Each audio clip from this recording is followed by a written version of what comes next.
Matthew chapter 14 verse 22 up to 31. Immediately, Jesus made the disciples get into the boat and go on ahead of him to the other side while he dismissed the crowd. After he had dismissed them, he went up on the mountainside by himself to pray. Later that night, he was there alone, and the boat was already a considerable distance from land, buffeted by the waves because the wind was against it. Shortly before dawn, Jesus went out to them walking on the lake. When the disciples saw him walking on the lake, they were terrified. "It's a ghost," they said, and cried out in fear. But Jesus immediately said to them, "Take courage, it is I, don't be afraid." "Lord, if it's you," Peter replied, "tell me to come to you on the water." "Come," he said.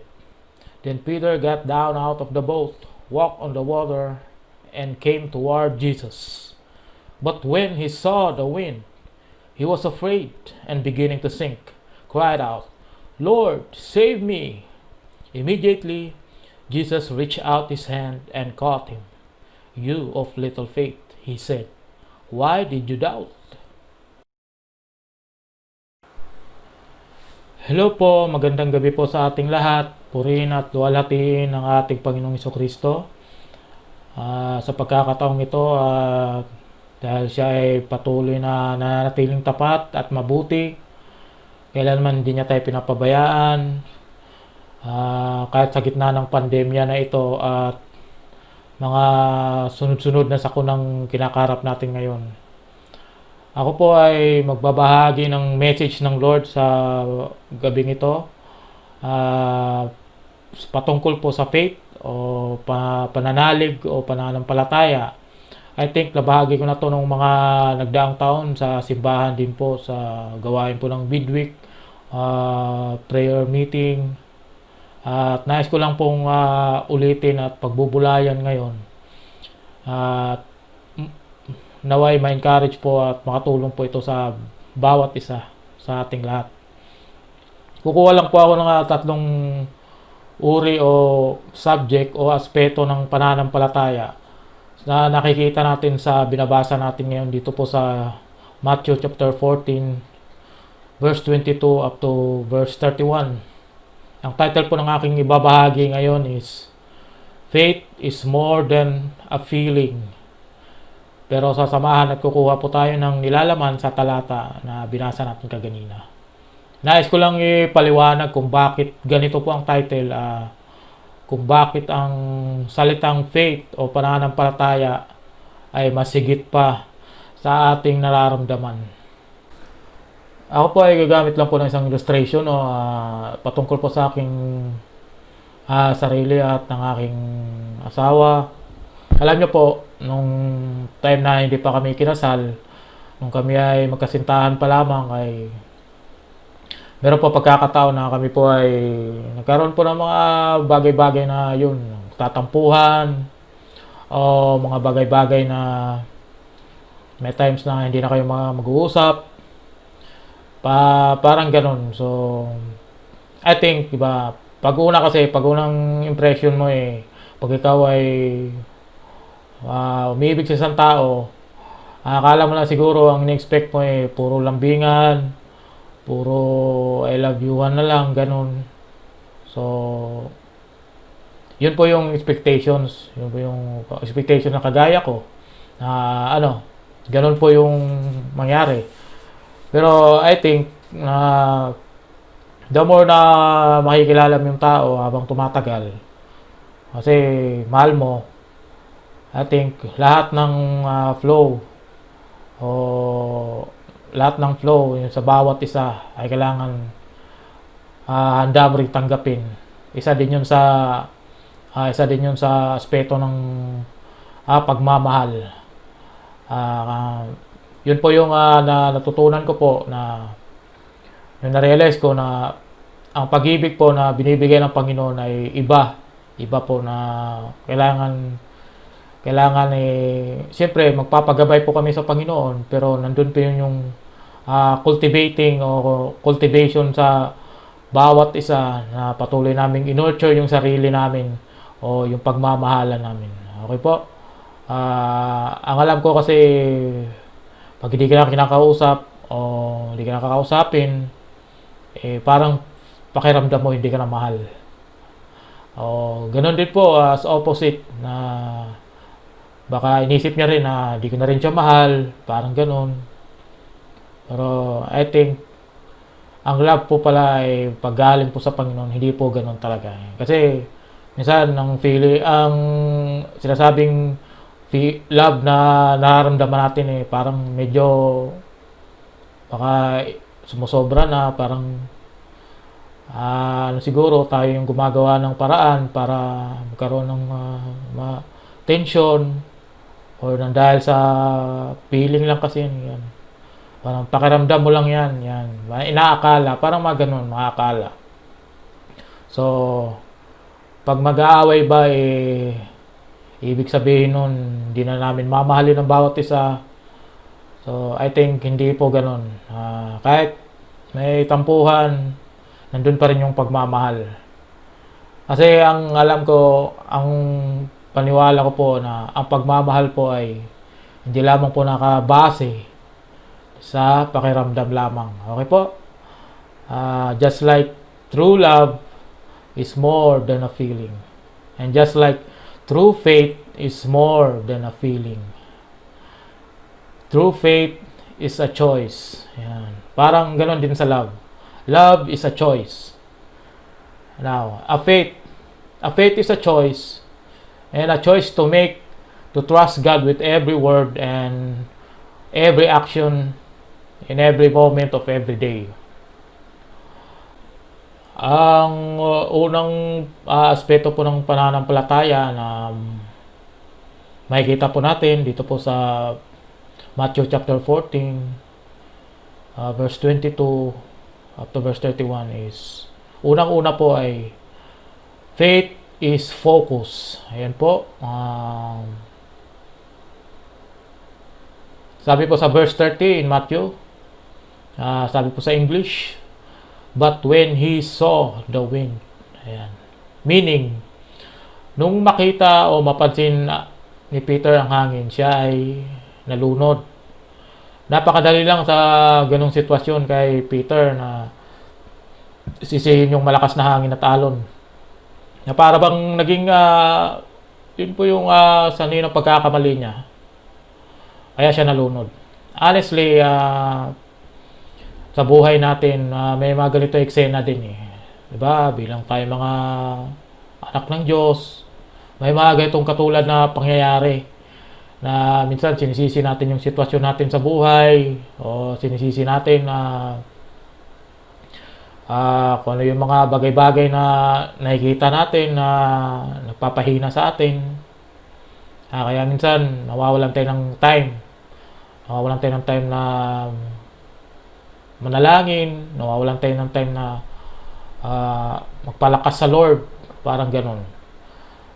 Minsan masasabi natin kagaya na lang ng ganito, nako kapatid, hindi mo lang alam kung ano yung pinagdaanan ko ng mga nakarang buwan, mga nakarang taon, yung mga pinagdaanan ko, mga naranasan ko sa aking trabaho, nararanasan ko sa aking pamilya, sa loob ng bahay, sa aking mga kaibigan.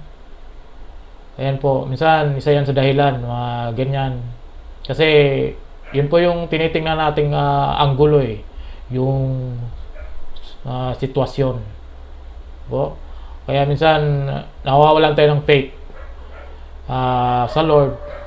Kasi pakiramdam natin parang hindi na ako bigilos ang Lord talaga. Kaya madalas sinisisi natin ang sitwasyon na pumapaligid sa ating buhay. Kaya kinulang tayo sa pananalig ng Diyos. Alam niyo po mga kapatid, ang pananampalataya po sa Diyos ay masigit pa yan sa dinidepende nating bagay sa sitwasyon ng ating buhay. Sa situation po ni Peter, itong malakas na hangin at alon ay hindi dapat ito yung nasisisi. Kasi mga ilang minuto lang, saglit bago siya nalunod, nakakalakad pa siya sa tubig ng maayos nun. Yes, totoo yan, nakakalakad siya. Habang nakalakad siya, nandun na talaga yung malakas na hangin at alon. So, siyempre, di ba, bago nangyari yung nalunod siya, malakas na talaga yung hangin at alon. Talagang, sabi nga salungat yung hangin. At, yung hindi nagbago yung hangin at lakas nito, pati yung alon na, yung malalaking alon na ganun, hindi na bago. Yun nga, parang kagaya din sa sitwasyon. Panahon na yun ay hindi nagbago. Alam niyo po kung ano nabago po. Ang nabago dito ay yung focus ni Peter. Ayan. Nabago yung focus niya towards Jesus.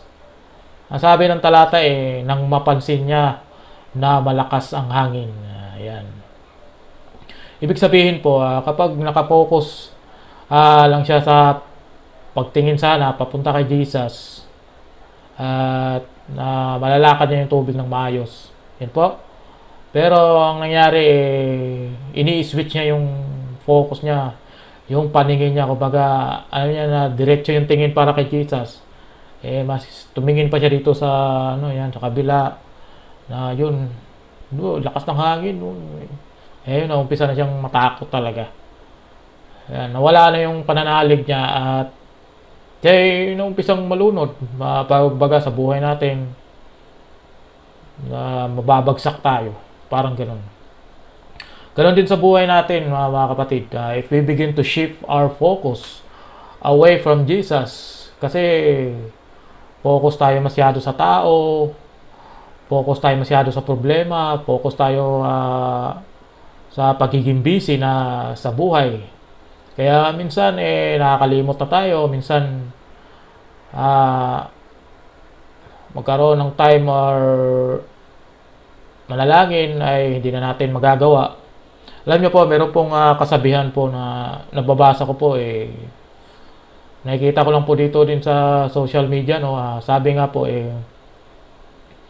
wala naman daw talagang busy na tao. Iba lang daw talaga yung priority niya. Yun po yung nababasa ko. Yun po yung nabasa ko. English yun nakalimutan ko lang yung Yun lang yung pag-intindi ko sa Tagalog. Yan po. Yung ganun po yung minsan sa buhay natin na dahil sa iba yung bagay na pinagkabalahan natin, hindi na tayo nakapokus sa Lord, maapektuhan po talaga yung faith natin. Ayun po. When we shift our focus away from Jesus, that's when we lose our faith. Yan po. Kapag inaalaw natin ang focus natin para ma-establish yung pananampalataya sa Diyos, kaysa sa mga nararamdaman natin, asahan mo kapatid, may magandang bagay na mangyayari sa buhay mo. Yan po. When we establish our focus on Jesus, ang hangin at alon na malakas ay imposible at mahirap sa paningin natin na malagpasan. Dadaan man tayo sa problema at hirap, pero yung tamang focus ay na kay Jesus, kayang-kaya natin yan mapagtagumpayan. Yan po yung pinakaunang aspeto o subject na sinasabi po natin po yung sinasabi na faith is more than a feeling. Faith is focus. Pangalawa po is faith is forward thinking. Ayan po. Balik tayo patras konti sa verse 29 sa Matthew where it says, "Come," he said. Then Peter got down out of the boat, walked on the water, and came toward Jesus. Ayan. Sa aking nabasa din sa verse 31, may sinabing medyo hard konti si Jesus kay Pedro. Ang sabi dito, napakaliit ng iyong pananampalataya. Yun po yung in-address niya kay Peter. Ayan. Para sa akin po, meron itong palaisipan sa sinabi na salita ni Jesus towards Peter, saying he has a little faith, no? Kasi if si Pedro ay sinabihan ng maliit ang kanyang pananampalataya, Eh, di yung kasama pala niya na ibang disciple sa bangka, na naiwan. Eh, wala palang pananampalataya yun. Gets niyo po ang point? Di ba? Kasi ano bang nangyari? Ano bang ginawa nila? Di ba? Kasi si Peter lang naman yung bumaba eh. Oh, lumakad sa tubig para lumapit kay Jesus. Tapos, siya na yung guys sa isang sinabihan na maliit ang kanya pananampalataya. Eh di, in other words, yung nasa bangka pala walang pananampalataya, di ba? So, kasi natakot sila. Natakot sila dahil sa nakita nila na yung papalapit na multo sa kanila na yun po yung si Jesus. So, ayan. Peter is the only one disciple responding to come out of the boat and walks on water to go to Jesus. Ayan. Siya din yung guys sa isang matapang na kilala siya, bumunot ng espada nung arestuhin ng mga opisyal si Jesus. Makikita po yan sa Bible, no? Ayan, he's the first one to recognize Jesus as the Lord and a promised Messiah. Ayan po si Peter, ayan. Pero iba si Pedro. Bigla agad siyang umaksyon at tumalon sa bangka para puntahan si Jesus. Pero ang maririnig niya lang na sasabihin ni Jesus ay weak ang kanyang faith o ang kanyang pananampalataya. Ang palaisipan po talaga dito na kahit sinabihan siya na maliit na ang kanyang pananalig, siguro po, actually I think na isa siguro yun sa malakas na pananampalataya na naipakita niya kumpara sa mga alagad doon na naiwan doon sa bangka. Kasi kung weak ang faith ni Peter, parang malakas na rin yun kasi siya lang naman yung kaisa-isang matapang na bumaba di ba? Matthew 17 verse 20. Sabi po ni Jesus po rito, he replied, because you have so little faith. Truly I tell you, if you have faith as small as a mustard seed, you can say to this mountain, move from here to there, and it will move. Nothing will be impossible for you. Yun po yung nagko-connect dun sa sinasabi siguro na yun po kaya maliit po yung faith po ni Peter. O, di ba? Kahit meron kang maliit na pananampalataya, sabi po ni Jesus, kahit yung bundok na yan, kaya mong may lipat yan. Po, there is some evidence that Peter is starting to understand that faith in Jesus is more than a feeling. Ayan. It's more than a feeling that it is safe to trust in God or feeling that He will provide you at hindi kanya pababayaan talaga. Alam niyo po, mababasa natin sa story na to na meron po talagang malakas na bagyo o yung napapalibutan sila ng malakas na hangin, na alon. Pero ang ginawa talaga ni Peter talagang bumaba talaga siya. Ayan. Alam niyo po kasi ang faith po kasi hindi yan concern kung ano lang po ang nakikita. Ayan. Ang faith po is concern kung ano po yung pwedeng mangyari. Ayan. Hebrews chapter 11 verse 1 says, faith is the substance of things hoped for. Ang pananampalataya ay pagtitiwala na mangyayari ang ating mga inaasahan at katiyakan tungkol sa mga bagay na hindi nakikita. Yan po. Faith is choosing to believe that God will show up even before He does. Ayan. Ito ay pagtitiwala o pananalig o pag-aangkin ng kagalingan sa karamdaman bago pa ito ay pagkaloob sa iyo. Pananampalataya ay pagtitiwala sa Diyos na ibibigay ang ating pangangailangan bago pa masumpungan ang trabaho o pera. Yan po. Faith is choosing to get out on the boat even before you're comfortable walking on the water. Yan. The question is, where in your life right now do you need to take a step of faith and trust God before He shows up? Okay? God's encouragement to us is to have a faith that is forward thinking, to believe in His provision before it comes, and to believe in change before we see. Yan. To believe in His plan before He reveals it to us completely. Yan po. Huwag na nating antayin pa na maramdaman pa natin para tayo ay makahakbang. Ayan. Faith is forward thinking. Yan po yung pangalawa. At ito po yung panghuli. At pangatlo. Tawag po ay faith is a foundation. Ayan po. Nais ko lang pong i-share na nung ako po ay kabataan at bagong mananampalataya pa po ay first time kong makadalo ng general youth camp or summer camp noon sa PTS way back 2006 if di po ako nagkakamali. Alam niyo po ang saya namin noon kasi namimit ko yung mga ibang kabataan nagagaling sa iba't ibang lugar, sa ibang iglesia. Meron mga taga Visayas, meron taga Mindanao, Metro Manila. Lahat sama-sama kami noon yan. Sama-sama kaming nagdi-devotion, yan, tuwing madaling araw. Ayan, may worship event, mga tugtugan, mga awitan, tuwing umaga at gabi. Kasi it takes 5 days yun yung youth camp na yun, yan. Meron din ako nakikitang may lumuhod at umiiyak, yan, habang siya ay nag-worship. Ayan po,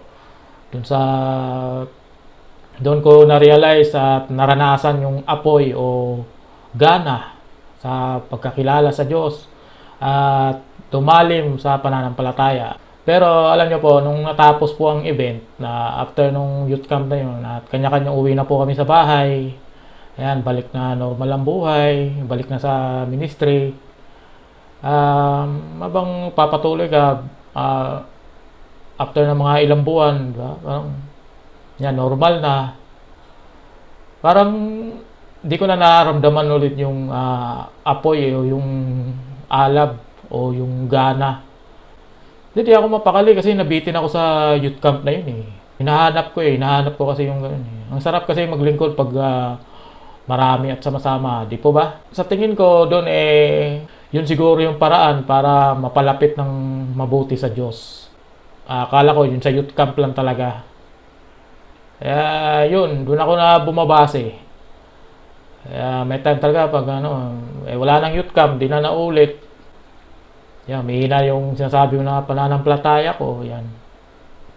Pero alam niyo po, ang pinag-usapan po natin dito is about true faith. Is so much more than just a feeling.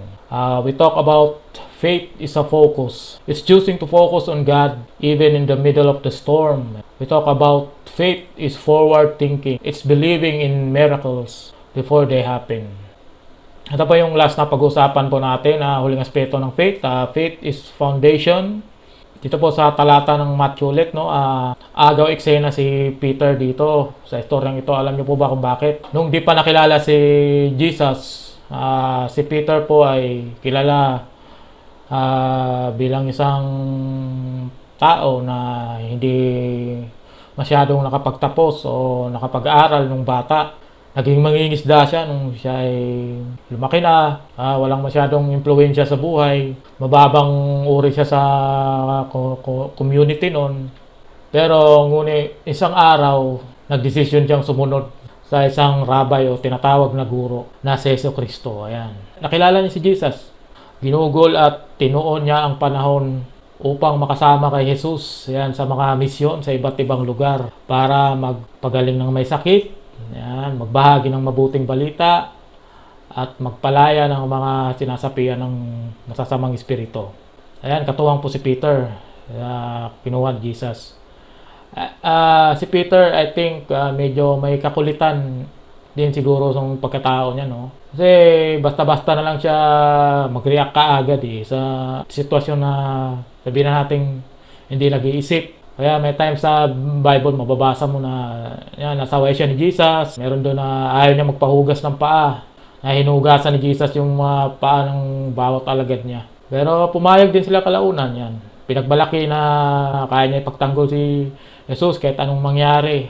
Yung bigla na lang siyang yung bumunot ng espada, no? Bigla niyang tinaga yung tenga ng isang opisyal na kasama sa aresto kay Jesus. O, di ba? Parang sabihin natin pasikat yata to si Peter. Hindi naman siguro. Pero alam niyo ba kung sino si Peter pagkatapos ng mga nagdaang panahon? After nung pagkabuhay at pagakyat ni Jesus sa langit, ang bagong tipan ay nagpapatunay na si Peter ay nabago yung tuloy-tuloy yung pagbabago ng pagkatao niya. After nang si Jesus ay umakyat na sa langit, mababasa po natin na si Peter po ay humayo sa kalapit bayan ng iba't ibang lugar sa Israel. Siya po ay nangaral ng mabuting balita. He performs miracles in the name of Jesus. It was recorded na thousands of people, madami siyang naakay na mga kaluluwa upang dalhin at ipakilala sa pananampalataya kay Jesus. Nang dahil dito, yan, naranasan ni Peter ang persecution sa buhay. Yan, nililitis siya, kulong din siya, ganoon. Matthew chapter 16, mababasa natin na pinalitan ni Jesus ang pangalan na dati ay tinatawag na Simon o Simon sa Tagalog. Yung bago siya naging Peter, yan. Tinawag na Peter o Petros sa salitang Griego, which means rock o yung ibig sabihin ay bato. Yan, pag sinabing bato, matigas yan, matibay. From Simon to Peter, unti-unting nagbago ang ugali at pagkatao niya habang nakilala ng maigi si Jesus. Mabuti po ang Panginoon sa buhay ni Pedro. Kay Jesus lamang niya ito nararanasan. Totoo po yan mga kapatid. He found a true solid rock foundation of faith. Hindi po nagkakamali si Peter. Faith is a rock solid foundation and it can be found only in Christ. Amen po. Naniniwala ako kung bakit si Pedro ay nalunod habang naglalakad siya sa tubig. Di pa siguro buo yung di pa ganun katibay yung pundasyon niya ng pananampalataya niya noong mga panahon na yun kay Jesus. Ayan. Alam niyo po mga kapatid, kapag na-discover po natin ang totoong matibay na pundasyon ng pananampalataya sa buhay, mararanasan po natin kahit na subukin man tayo ng sinasabi na malakas na hangin o yun po yung mga hamon natin sa buhay, sisiguraduhin ko po na sa tulong ng Lord hindi po tayo matitinag. Mga malaking alon sabihin na nating pinagdaanan natin ngayon sa gitna ng pandemic na ito. We are under quarantine pa rin. Tinatakot tayo sa balita, sa pagtaas ng cases, yung mga nagka-COVID. Pero kapatid, kumapit lang tayo sa pundasyon. Ito natin ang paningin natin kay Lord Jesus Christ upang marating po natin ang katagumpayan sa buhay. Let your faith be on focus and thinking forward only in the rock-solid foundation that can be found in Jesus. To God be the glory po. God bless.